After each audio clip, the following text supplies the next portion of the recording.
Is Africa really free, or is the West still colonizing African countries?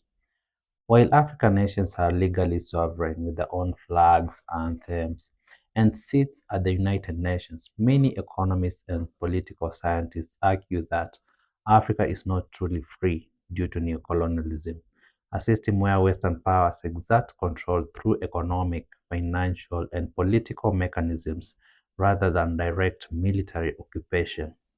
This modern form of control allows foreign entities to extract resources and dictate domestic policies without the burden of governing. Conversely, some critics and historians argue that focusing entirely on external forces ignores the severe impact of domestic corruption, poor governance, and the urgency of African leaders. The most direct mechanism of modern monetary control is felt in Francophone Africa. Established during the colonial era, the CFA franc is used by 14 African nations. It is pegged directly to the euro, and its monetary policy is heavily influenced by the European Central Bank. Until recent reforms, user countries were historically required to deposit a significant portion of their national foreign exchange reserves directly into the French treasury, limiting their financial autonomy. Western-dominated financial institutions like the IMF and the World Bank leverage capital to dictate how sovereign African nations manage their internal affairs. To secure loans, African nations have historically been forced to implement structural adjustment programs. This requires cutting public spending on healthcare and education, privatizing state assets, and opening domestic markets to foreign corporations. Many African nations spend more money annually servicing the interest on debts owed to Western lenders than they do investing in infrastructure or their own citizens.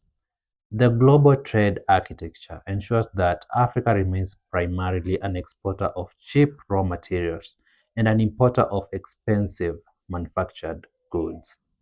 Western multinational corporations dominate the mining of oil, gold, diamonds, and cobalt.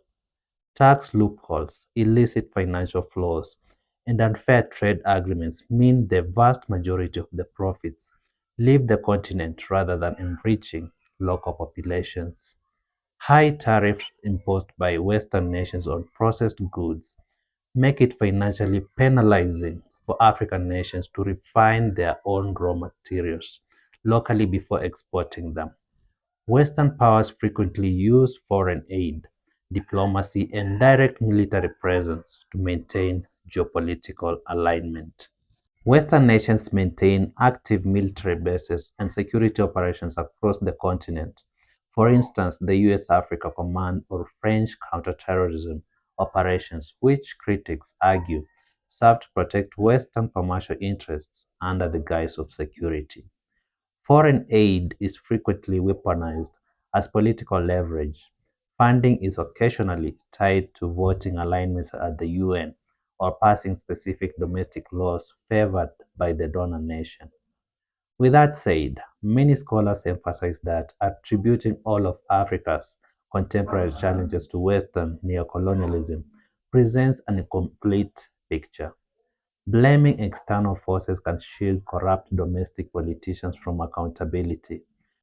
Nations such as Botswana successfully managed their natural resources by negotiating equal partnerships with multinational firms, proving that strong domestic institutions can bypass neocolonial traps. The West no longer holds a monopoly on African trade. The rapid influx of Chinese infrastructure investment, alongside expanding trade ties with Russia, Turkey, and India, gives African nations more geopolitical leverage to choose their global partners.